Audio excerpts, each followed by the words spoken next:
Okay, welcome to my awesome roguelite resettable campaign version of the Forgotten Road. I spent today and last day pondering on what would work and what wouldn't, and I think I got it now.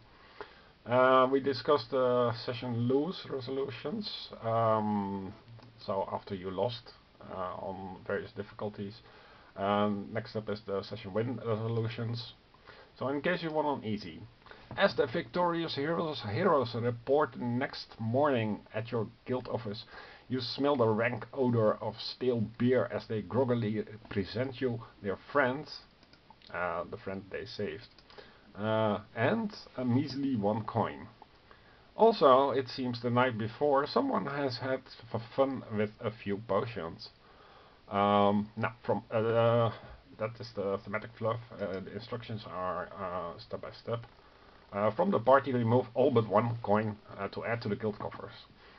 From the party, remove all potions not already in the ziploc. So you have you gain 1 coin and no potions. From the captured heroes, if any, draw 1 to add to your roster again. This represents the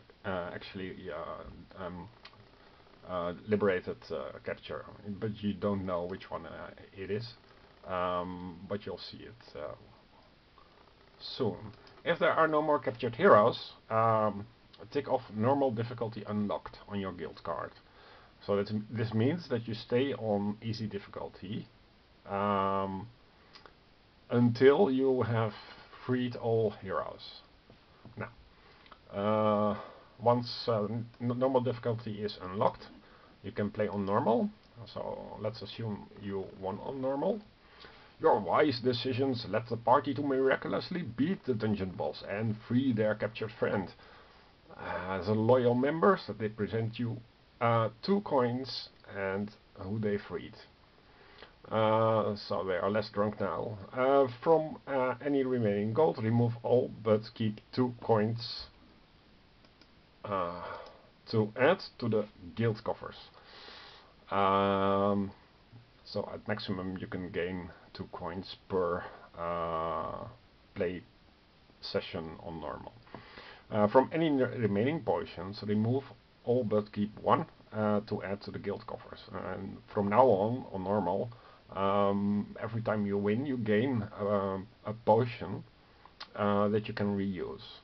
From the captured heroes, draw 2 to add to your roster, or less if less than 2.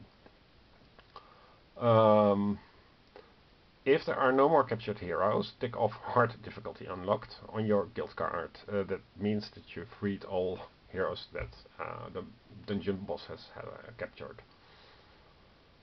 In case you won on hard, you know the drill now, so the monsters you suspect. Hard is really hard, so you need all the help that you can get, and so I think that before you enter hard, even if you unlocked it here, you want to have as many potions as you can to be well equipped for trying out hard. Now, how does it work? In case you won from any remaining party gold, keep all coin to add to the guild coffers. From any remaining potions, keep all to add to the guild coffers. From the captured heroes, draw 2 to add to your roster, or less if less than 2. And if there are no more captured heroes, tick off legendary difficulty unlocked on your guild card. This concludes the game session. Now, and the same is for if you won on legendary. Congratulations, you are now the talk of the town. So that's all. I think it will work. I will have to test it, of course, and I'm going to test it. I plan to test it at least. But this is more or less the idea that you play several sessions to free until you've freed. Every time you lost, you have to play again to win.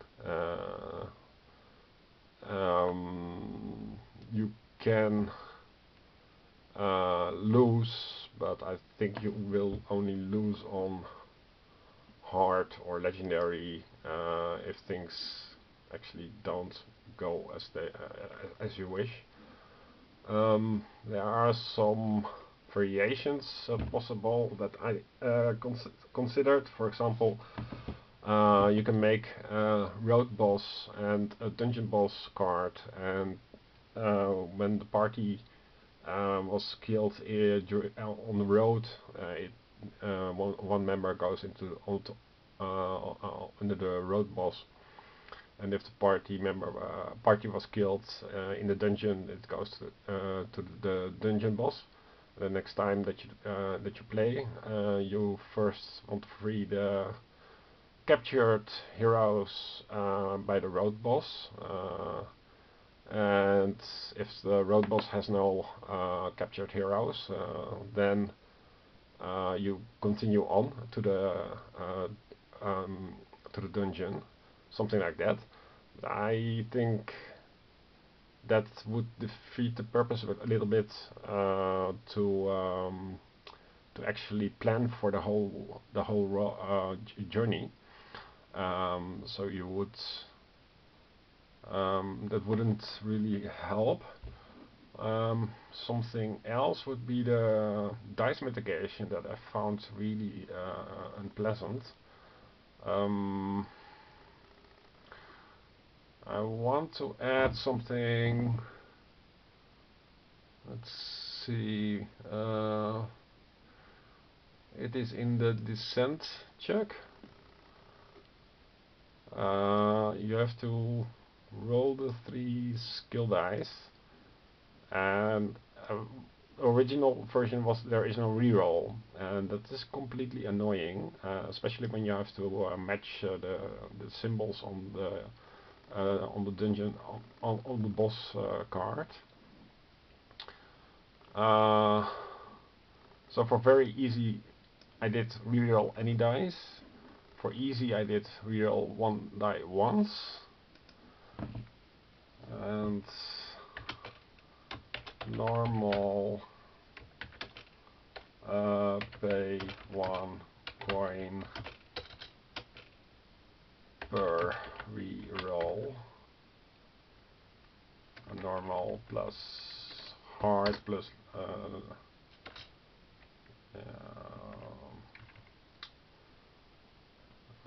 hard plus remove a potion or pay 1 coin to re-roll. So when you roll for skill checks,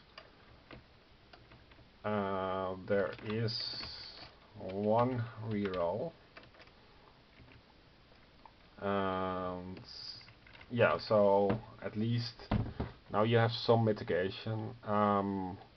The idea of the game was to mitigate with your action cards, but you need your action cards to do the fight check, and you need your action cards for the move part to do the travel check. And if you fail too often, your members will become incapacitated, and or you lose your gold, or you have to remove action cards. Let's see, where are the consequences here? Draw the indicated number.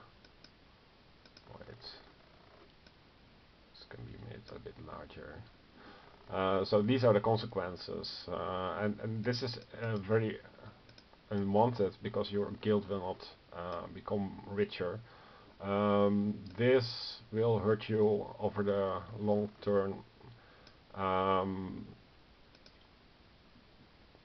and for this also you cannot buy potions, for example, and for incapacitating one hero, you need a potion to recapacitate him, revive him. For remove actions from the game, you cannot. If you do this a few times, then you will come short when you meet the boss with action cards. And when you are out of action cards, you lose the game. So it's important to be a bit more gentle towards the players. And maybe I'm just unskilled, and normal should be perfectly doable. The game hasn't delivered yet, I think, on the shops.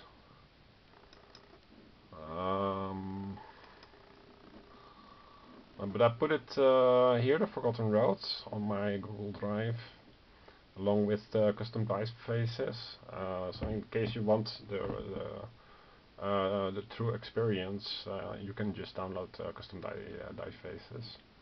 And Realm of Shadows updates. No, it hasn't. There were some printing issues, so that is the current status. So yeah, they have the cards, but and the pawns for the 3 games. No, the pawns for 2 of the 3 games. For the TLS, you need 2 pawns, I think. Yeah, so that's all, and I hope people will consider it and find the roguelite version, because I think it will really add to the game. So that's all I wanted to say, and have a nice day. Bye.